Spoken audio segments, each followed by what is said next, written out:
Well, hello everyone. Welcome to another live stream on the History Bite podcast. And tonight I'm joined by Edward Dodge. Hey there, Again, Jacob. Great go to be ahead. back. Great to be back with you today. I really appreciate it. Yeah, it's good to have you. It's good to have you here. And again, the link to purchase Dodge's book, A History of the Goddess from the Ice Age of the Bible, will be in the description below and the pinned comment. And I just want to tell everybody real quick, if you like what you see here, if you like the videos that I do on the channel, don't forget to leave a like and also to subscribe to the channel if you haven't already done so. And so, Ed, our topic tonight's on dying and rising gods. And you're going to be talking about what academics have gotten wrong from your point of view. And you're going to be talking about academics such as Dr. Carrier and possibly others. And you're going to have a presentation tonight to take us through.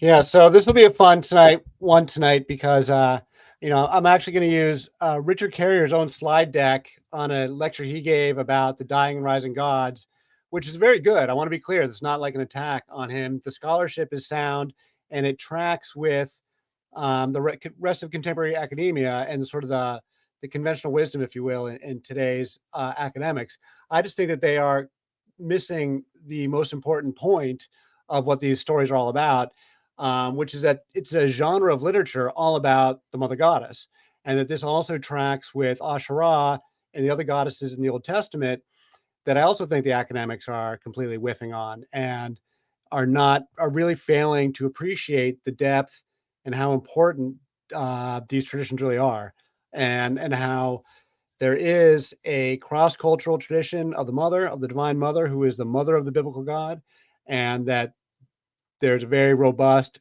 metaphysics and theology and philosophical tradition that goes from that we can track in from ancient Egypt all the way to contemporary Hinduism. The Hindus have always had male-female perspective, and all their gods always come in pairs, and so they never got rid of the goddess. While monotheism is by definition father alone, all father alone, and so monotheism, the way they arrived there was it's an exercise in subtraction. They didn't just like consolidate the gods; they subtracted, and specifically they subtracted the mother, which was the most popular part of the religious traditions. Really the heart of the popular cultures, and to arrive at father alone. But they kind of like separate half the cosmos, and so to appreciate what I'm getting at with my whole argument, you have to appreciate a little bit of philosophy first. There's a real problem in the West, Enlightenment thinkers, Enlightenment atheists, about consciousness. Now, Richard Carrier is also a very good example of a materialist, naturalist, atheist, contemporary, postmodernist thinker, of which is, this is very much in vogue these days. Richard Dawkins and Christopher Hitchens and the rest of the atheists, Carriers in that vein. So they're materialists. Carrier talks about himself as a materialist.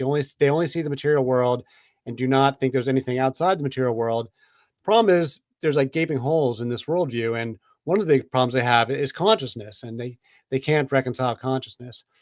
But the latest and greatest philosophy of mind that's really kind of sweeping academia these days is called panpsychism, and panpsychism is the idea that consciousness and matter are coexistent.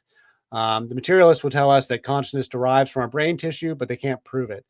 And so now people are starting to say that consciousness and matter are coexistent. Well, it turns out that's what the Hindus have been saying for 5,000 years. Consciousness is pervasive throughout the universe.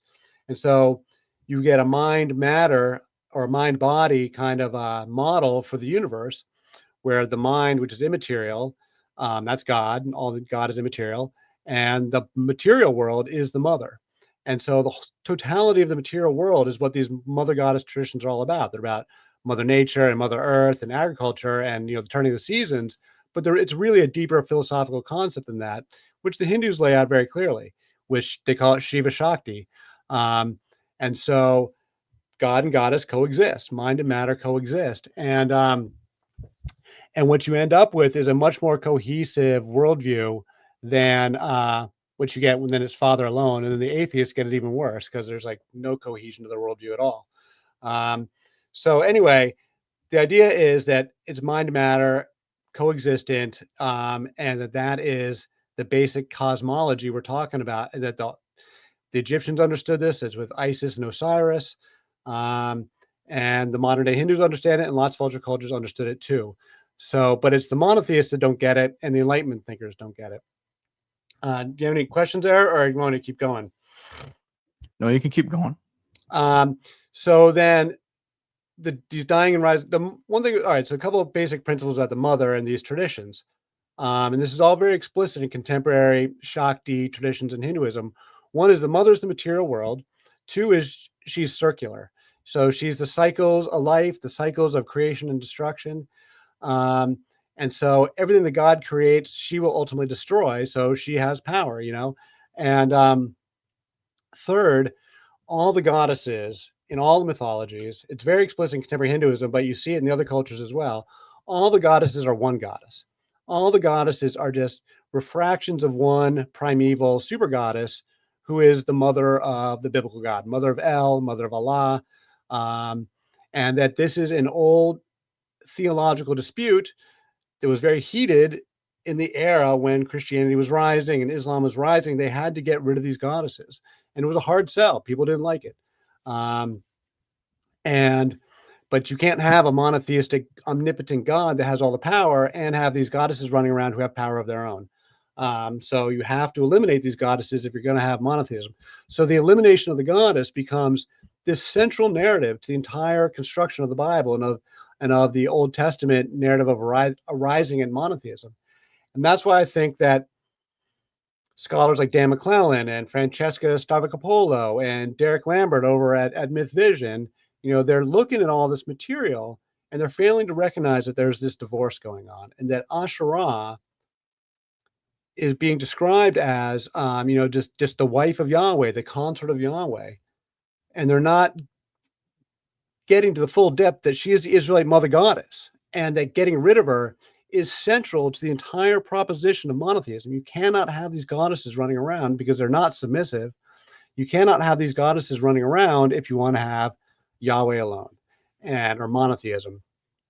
And so this is at the heart of these cultural disputes back in the day, and it makes Asherah central to the entire biblical narrative. She is not a footnote. She is not, this little side character over here, like a curiosity. She is central. And these dying and rising God mythologies are the myths that they had in these traditions, and these would be acted out in popular festivals, harvest festivals or what have you, turning of the season festivals every year. The god dies, and then he is raised by the goddess. And every single one of these dying and rising God stories, it's the goddess who's the most important character. She's the one who raises whichever god it is that's in the story. And this is what the academics are missing. They see Osiris in Egypt, but they fail to recognize that the story is fundamentally about Isis or Baal and the Baal cycle. And they see Baal being reborn, and they fail to recognize that it's fundamentally about Anat, the goddess who raised him, that she's the most powerful force in the cosmos. We'll get back to her. But we can jump into these slides and talk about Richard Carey's work. So Richard Carey does this very good job. This is not an attack by any stretch. He really nails the scholarship on which dying and rising gods are out there. And this is very much, this is cutting edge academic consensus on this stuff.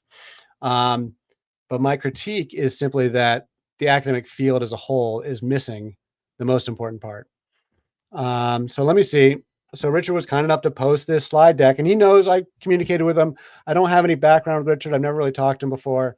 We never had a conversation, but I did reach out to him to let him know that I was going to use his slide deck, and to use his evidence to make my case.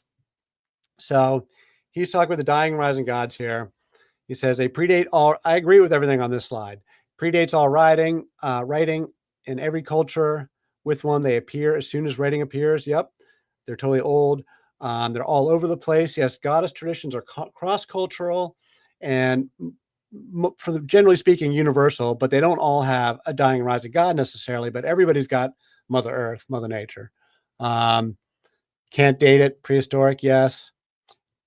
But this last slide is key, but likely with city-state agriculture. He says agriculture, right? He's noting that this is about nature. This is about plants and the growth of plants and the dying and rising of plants.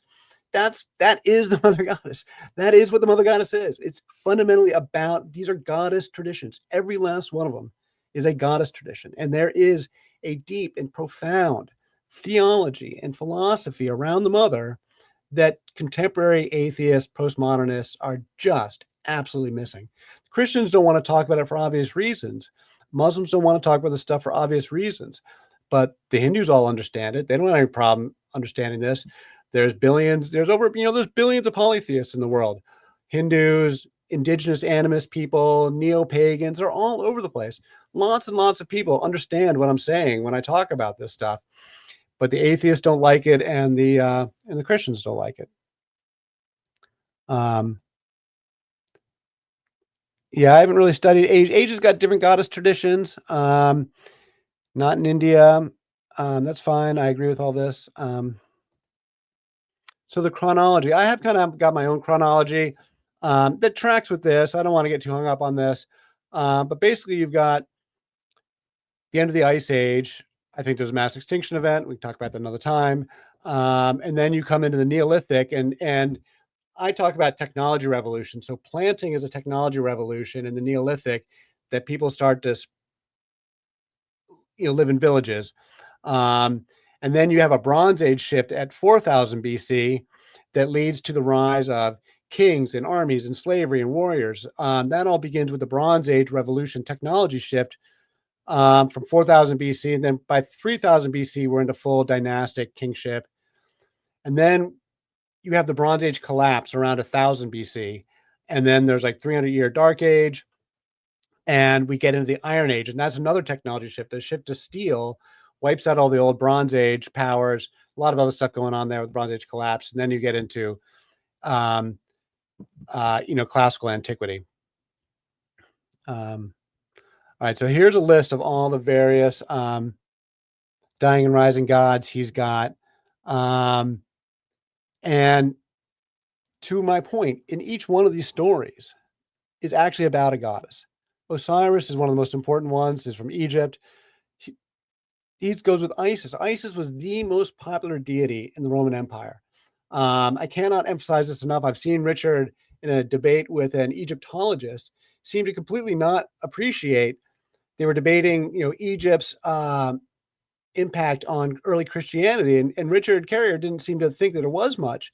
But Isis was the most popular deity in the Roman Empire by far, the most widespread, and she was like the super goddess of the entire era, where she'd been deliberately syncretized with every goddess so that she was a super goddess. She absorbed all their powers.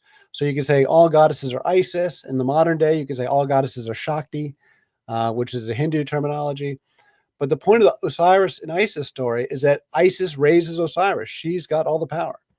Adonis goes with Cybele. Adonis goes with Aphrodite, and there's a whole story about Aphrodite and Persephone, and they go with Adonis.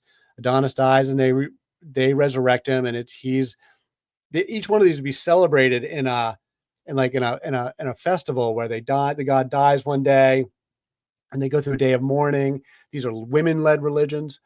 They have a day of mourning, and then the god comes back, raised by the goddess, and everyone celebrates, and they have a harvest festival, and they drink wine and beer and have a bacchanal potentially.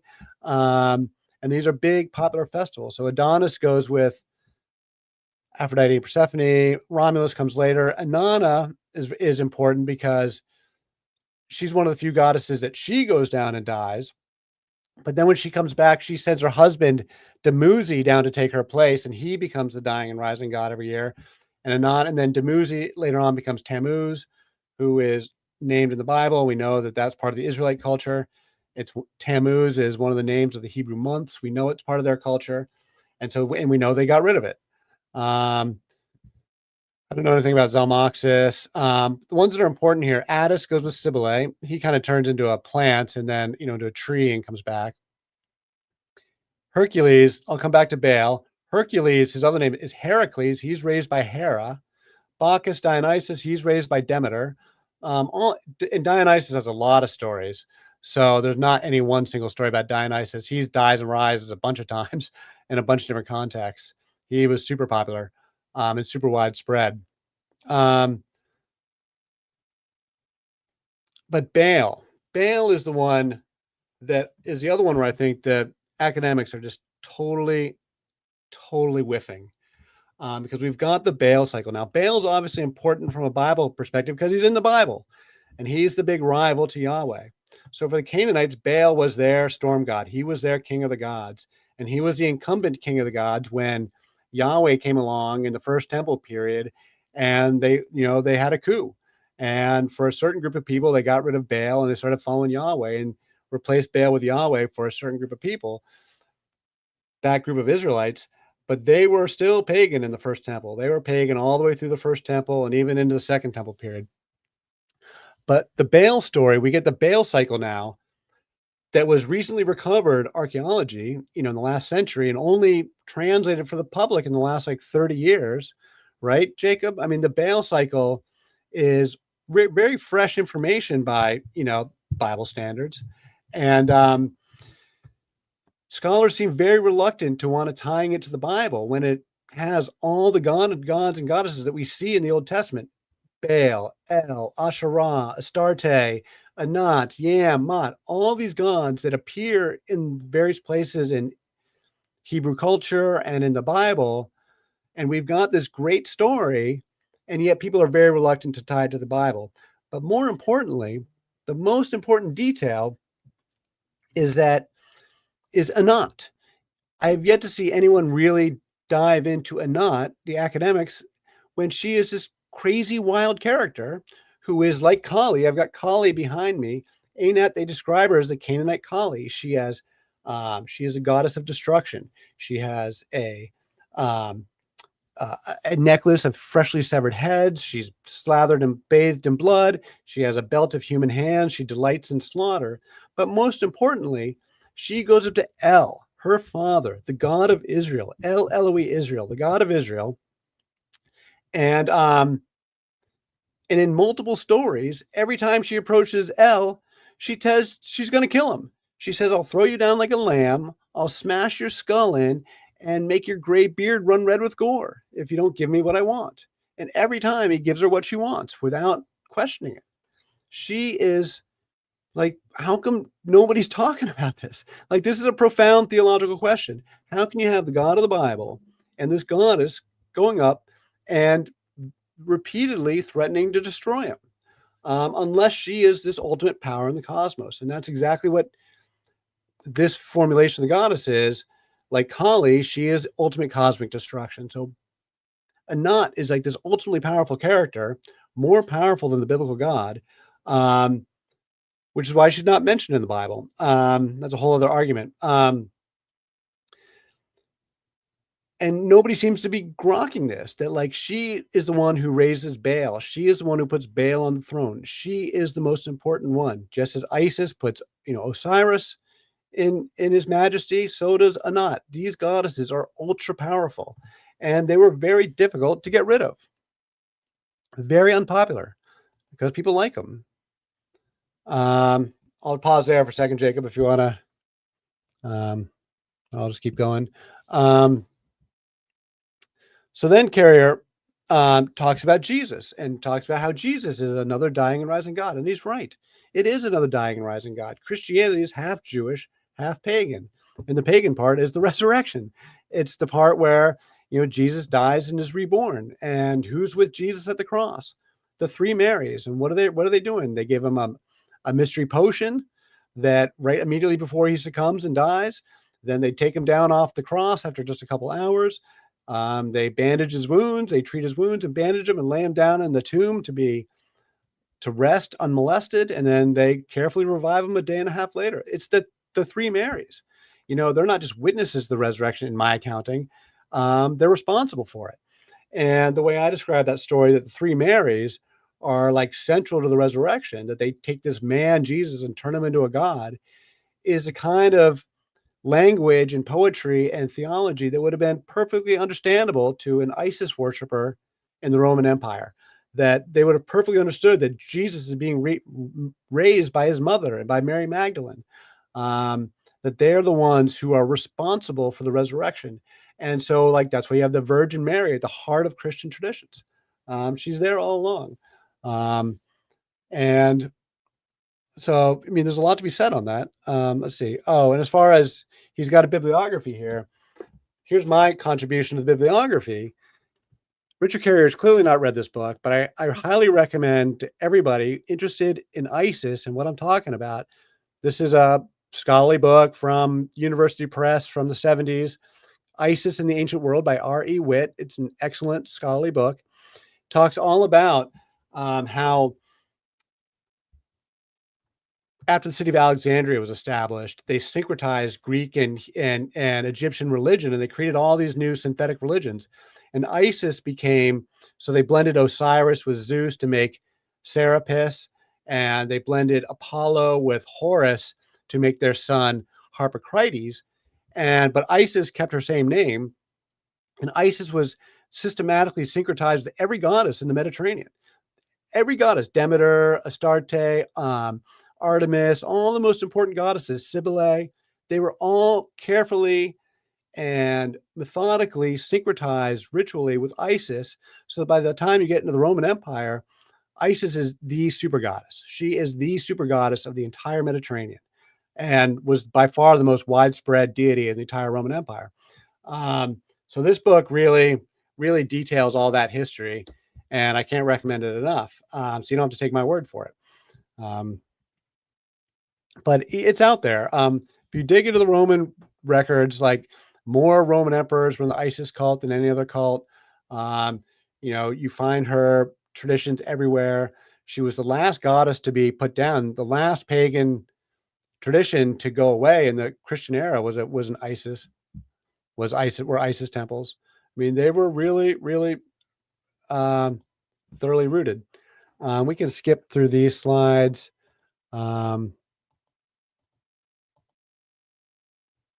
Do you have anything to say, or you want to keep going there, Jacob? I guess my brief question is, when you mentioned Anat, I remember having discussions about that with, with others on podcasts, when they were asking me about my thoughts on all of this, and the Elephantine Papyri, as you Yes. know, Anat is mentioned. It's interesting that she's placed as in the role of consort to Yahweh. Yep. And that's why I agree with Margaret Barker that Asherah is the mother of Yahweh. I don't think she should be understood as his wife.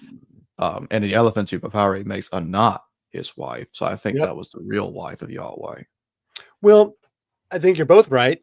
And the thing about goddesses is they're fluid. The whole thing about goddess theology is it's not written down. It's all in the artwork and in the statues.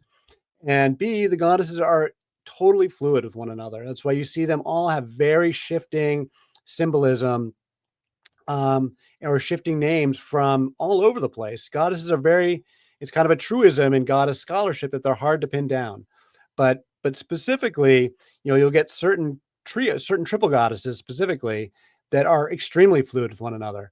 So in the triple goddess is Mother, Maiden, and Destruction. This is what Robert Graves was talking about. That is, contemporary academics don't like Robert Graves, but I think Robert Graves was totally onto something.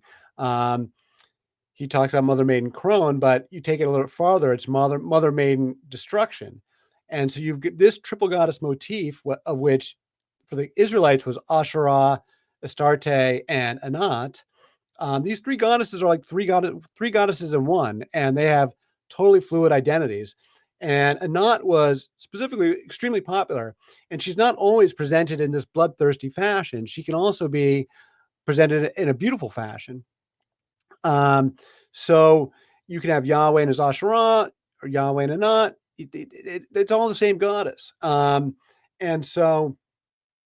yeah, the fact that we've got the Elephantine Papyri, which is like well into the Second Temple, is demonstrating that they were still pagans. They were still pagans. And then you had a guy on your show earlier this week talking about the Maccabees and how the book of Deuteronomy and his argument was written by the Maccabees later on.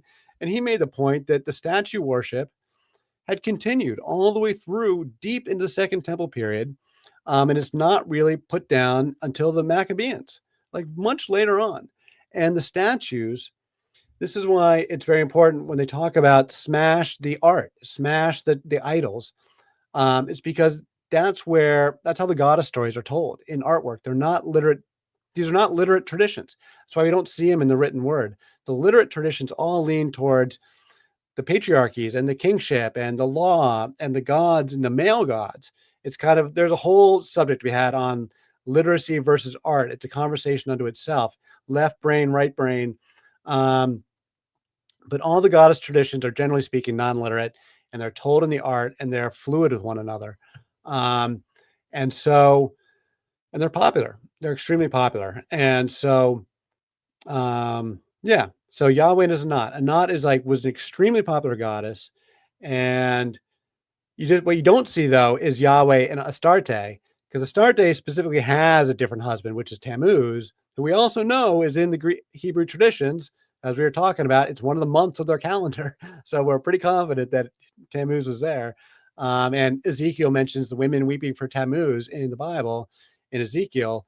So Astarte is explicitly with Tammuz, and Astarte is also the love goddess, and she's like totally not pinned down to any man. So she doesn't make a very good consort, really. But Yahweh is Anat, Yahweh is Asherah. We see a lot of evidence of it multiple times for each. And then getting rid of them, and then they get rid of it. That's the thing that we need to discuss more, is getting rid of the goddesses is the central, at that very heart of these cultural disputes. And it was a very hard sell and unpopular. So back to the slides. Inanna, Tammuz, Adonis. So yes, Inanna, pre-Hellenistic, yes, tested gods in Sumerian. They predate the writing. They were already there when the writing started. Inanna becomes Ishtar, then she becomes Astarte in the Bible. Then she becomes the Venus, Aphrodite, and then Venus, and then she goes on. And the contemporary Hindus have her as Durga. You can track the triple goddess all the way through from Egypt. We can talk about that, but Persephone and Demeter. So that's the Greek. Demeter is the goddess of grains, and then her daughter Persephone, she goes down to the underworld and she dies and reborn. Then she has a tradition with Adonis. So these traditions are just extremely popular, extremely widespread, and each culture puts a little bit of their own twist on it, and that's fine. But you can see the commonality of this, cycle of life theme over and over and over again, because it's about nature. These are fundamentally about nature, and everybody's got nature. So Dionysus, Bacchus, again, very widespread, very popular. Dionysus traditions in Greece were worshipped right alongside Demeter. That's kind of one and the same as far as the festivals were concerned.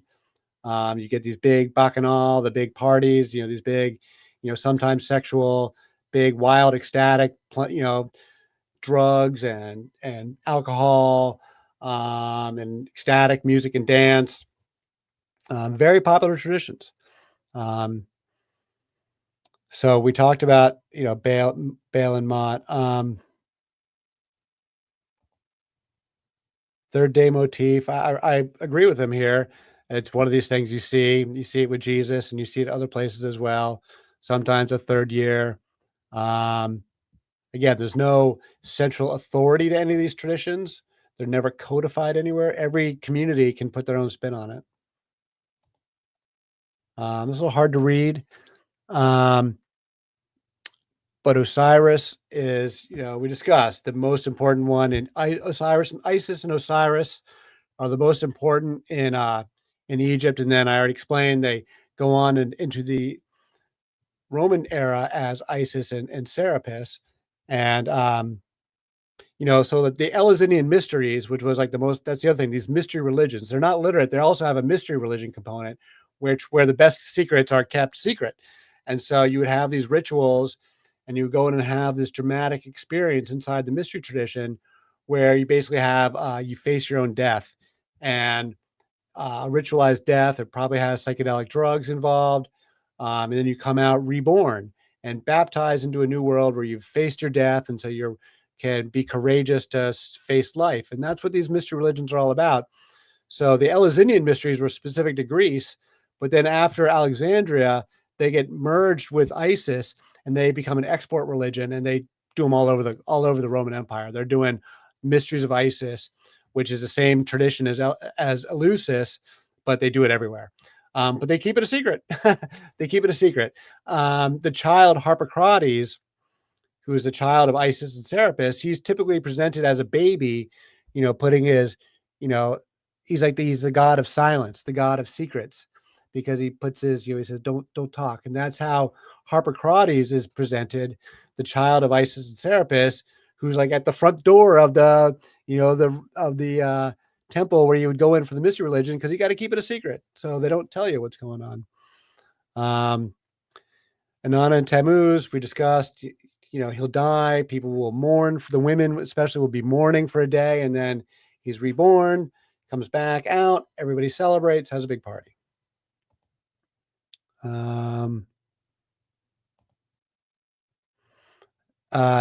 Dionysus, you can't really read it here. He's twice born. He's torn apart by the Titans and raised by Demeter. There's other stories too. That's not the only one. Baal, we talked about. Baal is destroyed by death. Anat, not only does she threaten El, the god of Israel, but she also, after Baal dies, she goes and finds Mot, the god of death, who's the equivalent of Hades, and she says, "Give me back my brother," and she cuts him in half with a sword, grinds him up with a sieve, burns him with fire, and feeds him to the birds. And that is how Baal comes back, is because Anat goes and destroys the death god. She is clearly the most powerful force in the cosmos. Nobody can stop her. She destroys death. She destroys everybody. She's by far the most powerful character in all of these. I just can't believe people don't discuss this more and don't make more of a big deal that, like, this is God of the Bible we're talking about, that she smashes him, or threatens to. It's a big deal. It's a theological argument. It's a philosophical argument. It's a metaphysical argument.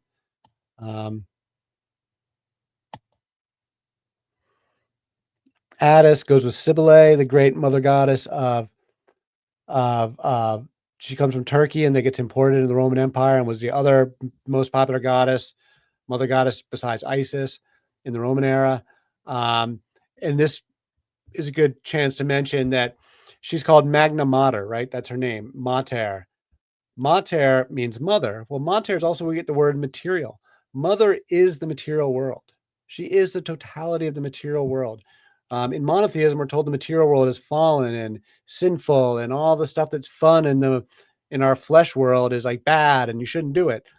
But that's what the mother is. She is the flesh. She is the world of the flesh. And she says all that stuff is fun. And that's why those traditions are so much popular. She doesn't say this, the material world is fallen. She says the material world is sacred. And I think we should get back to like recognizing the material world is sacred. Hercules, he's raised by Heracles. I don't know about any of these other ones.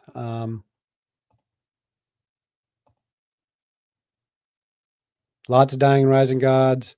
People, a lot of commentary on it, but the atheist, materialist pedigree in contemporary academia is very reluctant to like dive into these in any kind of theological manner. And then the Christians don't want to have this conversation either, for obvious reasons. Oh, this is a great slide. Actually, I really think he gets this exactly right. He's talking about how these cults shift as we go from the Bronze Age to the Iron Age. They do shift. They start out as they're all the son of really goddess. He's missing that. Oh shit. It really should be son of goddess. They all undergo a passion, a tale of woe. Yep. This is the main part. The oldest begin as agro saviors. Yes, they're agricultural traditions. These are nature-based traditions, and then they become personal saviors. As we go from Bronze Age powerful goddesses to Iron Age powerful patriarchies, they're shifting away. All the world's religions shift away from nature-based shamanism. It's true in China and in India, everywhere. they call it the axial age shift around 500 BC. At that point, it's firm patriarchy everywhere, and the religions all shift towards transcendence. And like in India, it's all about meditation and yoga and stuff. And China shifts towards like Confucianism. And in these traditions, that become Western culture, it becomes transcendent, personal savior, and it gets separated from nature. He just doesn't mention that it's a shift from mother to father, really. They all victory over death, baptism and being reborn and sacred meals. Yep, they all do that. But yes, there's a shift from mother-based nature traditions in the Bronze Age to transcendent father-based traditions in the Iron Age. I don't know if you guys can read these. He's just listing them all again. The Bacchic mysteries, or Dionysus, Eleusinian mysteries of Demeter and Persephone, Adonis and Tammuz, Attis and Cybele. Like, this is exactly the right list. Hercules and Heracles, Baal Dionysus, Baal with Anat. I don't really know much about Zalmoxis. Mithras is a little bit different.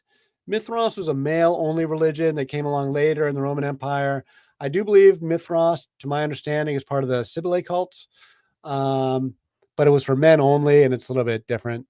But Isis and Osiris really should be at the top of the list. That's the most popular one by far. And then he's got Christianity at the bottom, which is like a mystery religion, but they're kind of keeping it like it's a wink and a nod. They don't really come out and, Orthodox Christianity. Once we get into Orthodox Christianity, they shut down any of that stuff. But we all know that for the first 300 years, Christian theology was wide open, and lots of different people looked at Jesus in lots of different ways, including pagans. The beauty of Jesus is Christians don't have a monopoly on him. Hindus like Jesus, pagans like Jesus. So a lot of people interpret Jesus in a lot of different ways. And if you're a pagan, you can see him being raised by the mother. It's just not a problem. Historical evolution.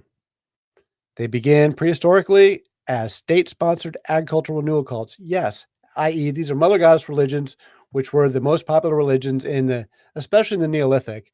I firmly believe that all the Neolithic religions are mother goddess first, and there's a lot of scholarship on that. And then the patriarchy rises in the Bronze Age with the invention of weapons and the rise of kings who are basically just warlords. Later on, they become personal salvation cults. We just talked about that. The theme bleeds into other iterations. Yeah, and then later on gets made fun of by Christians for sure, because these were the big rivals to the Christianity. The biggest rival to Christianity was ISIS for sure. That was the other most popular. I mean, that was the really popular religion of the day. Then he's got these different diffusion models. The dating's I agree with all this dating and stuff. In his lecture, he talks about a lot of different scenarios. I'm not really too worried about this.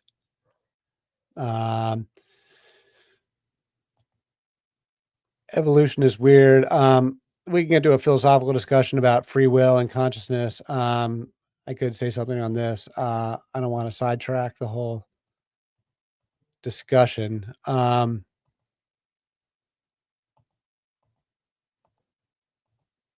Yeah, that's it. That's all the slides. We can talk about anything you want, Jacob. Any questions or pushback or? There's a couple of super chats I've been waiting. So I'm gonna take those. All right.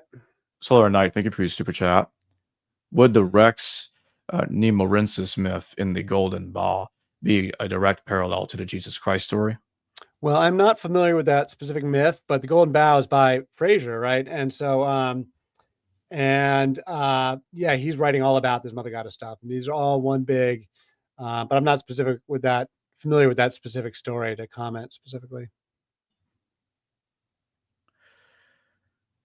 Anti-Contrarian 3788, thank you for your super chat. Did the breakdown of the goddess tradition have anything to do with the breakdown of the bicameral mind, or are these things mutually exclusive? I'm really glad he asked. That's a really terrific question, and really speaks to this. It's very much about left brain, right brain.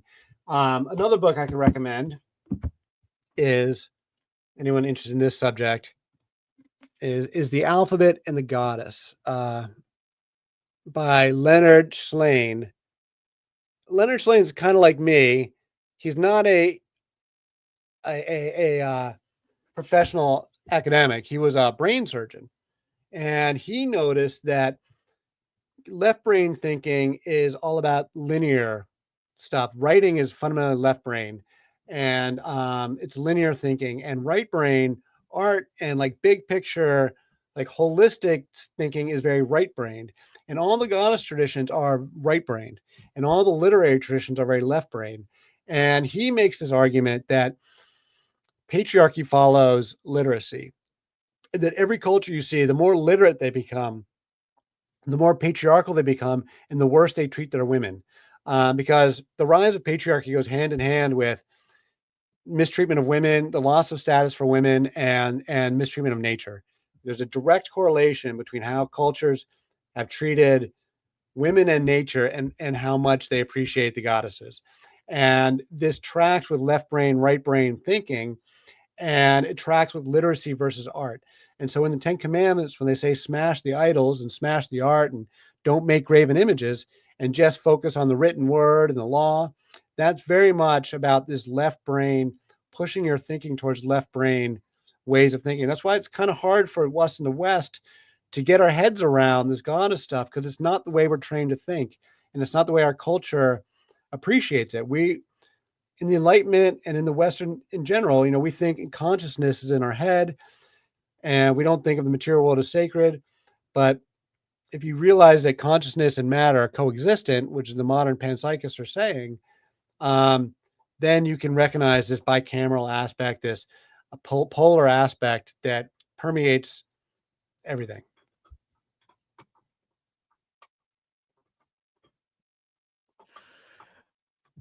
So when you look at the conflict between Anat and Mot, earlier you compared Mot to Hades.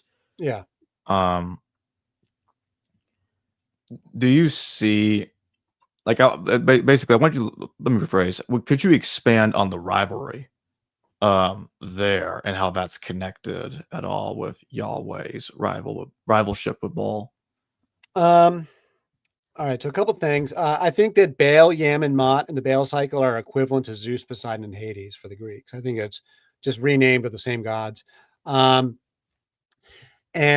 the key thing to recognize is that the late Bronze Age goddesses were extremely powerful, and they're not submissive to the male gods. They're not submissive to their husbands. They're not submissive to their fathers.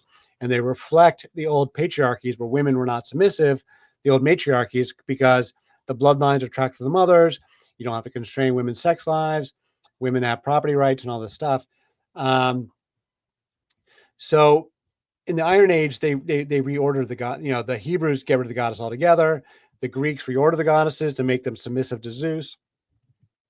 So the main thing is that Anat is an example of these non-submissive goddesses. She's one of like a whole series of them that that are they're not submissive to any of the male gods. They're more powerful than the male gods. And so it's very telling that you've got this character that's the equivalent of Hades, who's this goddess who, just totally destroys Hades, Mot without any trouble at all. She like walks up to him and cuts him half with a sword. She just totally destroys him without any pushback. And you just don't see that in the Greek traditions. You would never see a goddess go and destroy Hades or go and smash Zeus, or these good, the male gods rule in the Iron Age traditions. So,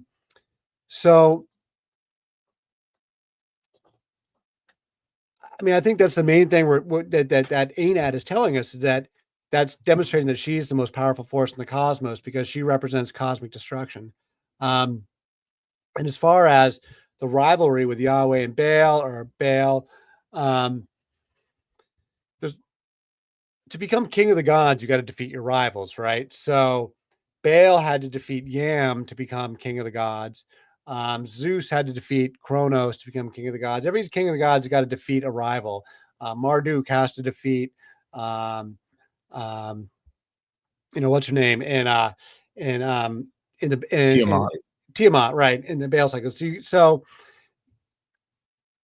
And then when Yahweh comes along, Baal is the rival because Yahweh is a young god. Yahweh is basically an Iron Age god.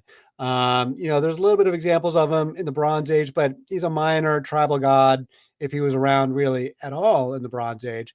But Yahweh comes to power, rises to prominence in the Iron Age. But Baal was already around. Baal was the god of the Hyksos like centuries before. So the Israelites had all been worshiping Baal. And the Yahweh followers, the Yahwists, I think are reformers. They're a reform cult and they're radicals. So there's some gnarly stuff in the Baal traditions. I mean, they do child sacrifice. I firmly believe that was historically proven because they continued to worship Baal into Carthage, where we have examples of the child sacrifice. We've got evidence from, or attestation, I should say, from Greek writings and Roman writings, and they all totally disgusted by it, the same as the Hebrews are. So I do believe the Baal cult really did do that, and that's one of the things that the Yahweh cult doesn't agree with, and they want to overthrow is these child sacrifice traditions. So I give them credit for that. I also think the Yahweh cult is especially patriarchal, and so they're trying to bring the goddesses to heel. If they can't get rid of them, they at least want to, tame them a little bit. And so they get rid of the Kadesha priestesses. They get rid of the more like wild and woolly, Bacchic celebrations. And so I do think that, the Yahweh followers are definitely reformers for their era and patriarchal reformers at that. And so Yahweh and Baal are definitely rivals, but Baal didn't go away. The northern kingdom of Israel they remained worshiping Baal. Baal continued on in Syria. Baal continues on for the Phoenicians. Baal goes to Carthage. So Baal was still around for a long time. And then ultimately, when the Romans come along, he just gets absorbed into Jupiter. So you see that in the town of Baalbek in modern day Lebanon. The Baalbek has these enormous temples there that are really remarkable because for a couple of reasons. They were the biggest temples in the entire Roman Empire, but the Romans didn't start them. They were originally built by the Phoenicians as Baal temples, and they have the trilithons, the 3 megalithic blocks people might be familiar with, these 400-ton stones or something that are like the biggest stones that anyone's ever cut and moved ever. And nobody knows how they did it because the Romans didn't do it. And that was a Baal temple. And then the Romans rebuilt it as a temple to Jupiter. There's a Dionysus temple there. There's a Venus temple there. So Baal gets absorbed into Jupiter. So these gods never go away. They're all part of the same motif of the warrior storm god that was very cross-cultural. I just think that Yahweh are reformers, and then later on they become monotheists. But monotheism, I think, takes a very long time to develop. I think it takes a long time to develop intellectually, philosophically, theologically, and it takes a long time to develop culturally. And when I say long time, I mean like many centuries, 500 years or longer, for like the process to play itself out of, how are you going to, what's your metaphysics for the entire universe? And so getting to Yahweh alone, getting to monotheism is a tough sell, especially because the hardest part is getting rid of the goddesses. And we see that Yahweh was worshipped right alongside goddesses right well into like the 3rd century BC or even later. So yeah, I mean, any other questions?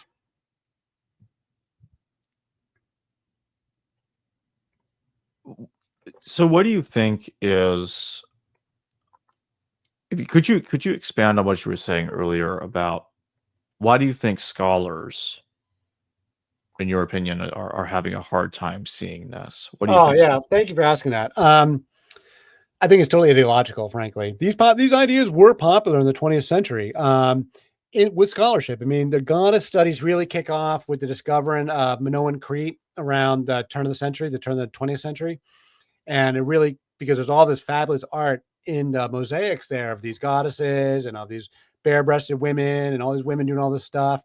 And we know they have these powerful goddesses. And so that really kicked off, modern, it's Victorian England. In England and in Europe and in the United States, kicks off a very, very popular sort of neo-spiritual goddess phase that Robert Graves picks up mid-century. And then Maria Gambudis was this really famous archaeologist who had a very long career. Are you familiar with Maria Gambudis at all? I don't think I am. So had a very long career from like the 50s, and then she died in the 1990s, and very popular. And her whole argument was that there were these cross-cultural goddess traditions all over the Neolithic. Everything I'm saying, she was saying. But she was looking at it from an archaeological perspective, and she was, controversial among her contemporaries in academia, but she had a very strong track record, and she was extremely popular with like feminists. And so in the 70s and 80s, Maria Gambudis was like a celebrity in goddess spiritual circles, and she was a proper academic, publishing books, publishing journals, doing all this archaeology, but she was kind of a celebrity. But then she dies in the 1990s, and there's been nobody in academia to pick up the baton since then. And it's at that point where really the postmodernists really just completely take over academia. And academia in the 21st century, and especially in the last 10 or 15 years, has become extremely ideological. And you see a shift away from these ideas. Modern academics are saying they don't think there was any matriarchies, which I think is crazy. They say that Kadesha priestesses, which is translated as temple prostitutes in the Bible, they say, oh, there's no real temple prostitution going on. That's all fake. Herodotus is a liar when he's talking about temple prostitution in Babylon. And they just completely, the whole academic world has shifted away from these ideas, not because they've got good evidence, but because it's just totally ideological. Like, I think the evidence actually sucks. I think the argument that Cynthia Eller made against matriarchies, the argument that Stephanie Boudin made against temple prostitution, these were like, really acclaimed scholars and acclaimed books that really have driven the narrative in recent years. I think their scholarship is not very good, frankly. I think they cherry pick the evidence, and that they're totally ideological atheists. And so the contemporary scholars, not everybody, but there's an overwhelming zeitgeist in academia that is doing critical theory with the purpose of dismantling religion, not just Christian, not just specific religious claims, but all religion as a concept, and, becoming culturally atheist. And this has been a movement that's been around since the French Revolution, going back to the Jacobins, the idea to just get rid of religion altogether and have like a church of reason, and rationality and pure materialism. The problem with this is that as a political movement, is that they crash and burn every time. As a political movement, they've crashed and burned. They've completely imploded. The atheists have completely imploded every time. The Jacobins imploded, Marx, Lenin, Mao, all these political movements, as far as the atheism goes, completely collapse their societies. And the moment the people are allowed to go back, they reopen their religions and return to traditional religion. The Russians went right back to traditional religion the first moment they were allowed to. The Chinese went right back to Confucianism the first moment they were allowed to. And the French, after the French Revolution, went right back to Catholicism the first moment they were allowed to. And I think that, we're having a lot of intellectual problems, because this is a whole discussion unto itself. And I'd love to have a debate with the atheists and with the Christians about this. But it's just the zeitgeist it's a very much of a, either you're in or you're out in today's academia. And if you are challenging conventional narratives, you're out. They don't want to talk to you. They don't want to talk to me. They haven't wanted to talk to me, which I find it irritating, because I'm like a highly educated guy. I have a professional field. I've worked in academia for a long time. I know what good scholarship looks like. I can defend my position, and they just don't want to talk to me. And not even to tell me I'm wrong. They just won't engage because they don't want to engage on a theological discussion. I really give you a lot of credit, Jacob. You've been one of the few people that's been talking to me all along and put me in there with the other scholars for the last couple of years. And I really appreciate it. Because most of the atheist scholars don't want to talk to me. And the Christians definitely don't want to talk to me. I make them they tell me I'm dangerous. Every time I talk to a Christian and get into a really good conversation about this stuff, they tell me I'm dangerous and they break off the conversation. But the atheists, they just give me the stink eye and don't want to talk to me at all. It's really interesting. I'm going to call out Dan McClellan on this. I paid Dan McClellan money and he still wouldn't talk to me. I paid for his course and he still wouldn't talk to me. And We did this whole thing on cannabis here on your show with Chris Bennett on your show. And then Dan McClellan did one of his takedowns on his channel about the cannabis argument. And he gave a very bad faith analysis. I was not impressed at all. He cherry picked the weakest evidence.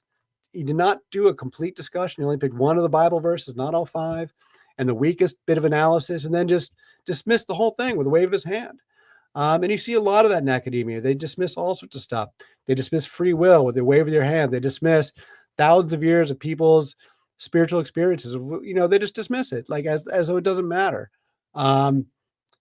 And they're very hostile to outside voices. You see how they treat Graham Hancock. I'm not endorsing everything Graham Hancock says. I think he's a very provocative guy, but I like Graham Hancock. I've learned some important stuff from him. And but the way he just gets completely just abused and character assassinated for merely asking provocative questions. They don't want to talk to him. They don't want to engage with them except to denounce him. And that's been my experience too. I don't have any kind of celebrity like Graham Hancock, but you could read my reviews on Amazon.com about my book. It's like they're either 5 stars or they're 1 star. The 5 stars are like, great book. Thank you very much. I really appreciate it, which is what most people say that understand what I'm talking about. And then other people are like, this book is rubbish, straight to the trash bin. One of the reviews is like, this is the worst book I've ever had the misfortune of reading. It was really pretty wild, a pretty wild comment. I don't claim my book is perfect. It's not. There's some details that can be changed, but I stand by the overall sweep of it and the evidence I present for sure.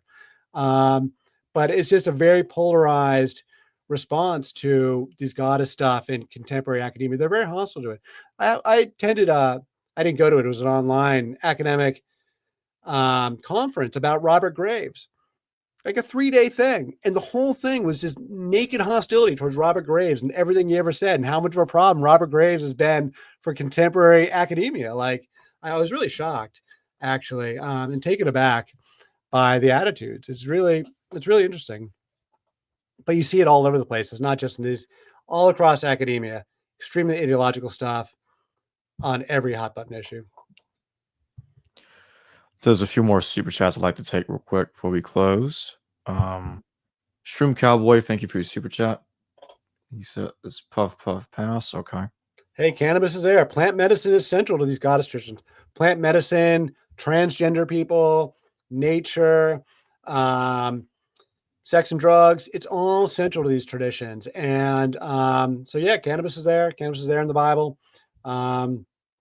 And Dan McClellan is like not dealing with it, not dealing with Asherah properly. Frank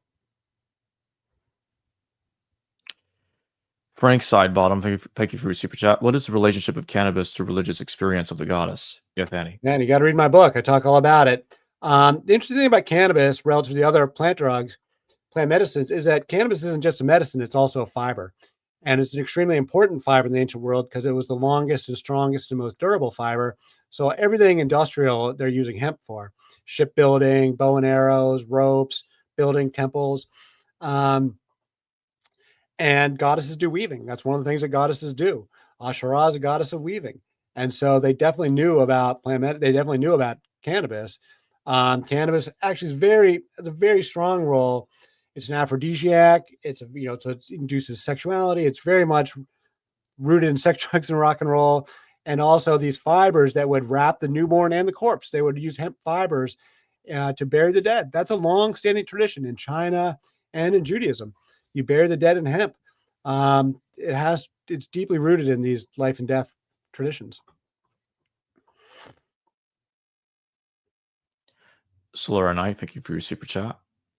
Why so many dying and rising gods? Why is shooting death religious? Let me read that. Why is shooting death religion such a deep-rooted longing in the human's physic? Human psyche? That's a deep fundamental question. We see it going back to the Epic of Gilgamesh for sure. And so some of our oldest tales are of people trying to, overcome death. Death is the great unknown. I'm just going to rap, I can just speculate. I'm not a psychologist. It's the ultimate unknown, the ultimate fear. Not all cultures fear death, but most cultures do. And certainly all of our contemporary cultures do. And so, it's death and destruction is like the ultimate fear. And so embracing, confronting that fear is central to overcoming it, right?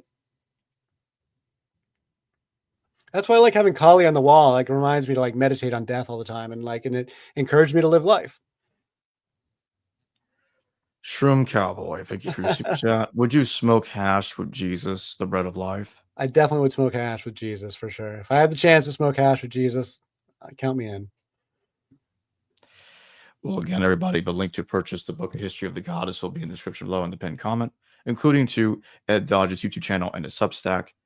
And that being said, Ed, thank you for joining me tonight. Hey, thank you so much, Jake. It was a pleasure. I really appreciate it. Hello viewers, thanks for watching this video from the History Valley YouTube channel. Please don't forget to subscribe and hit the notification bell. And if any of you wish to further support this channel, please consider checking out this channel's Patreon page and becoming a patron. And or donate through PayPal or through Super Chat during your live stream. Thank you.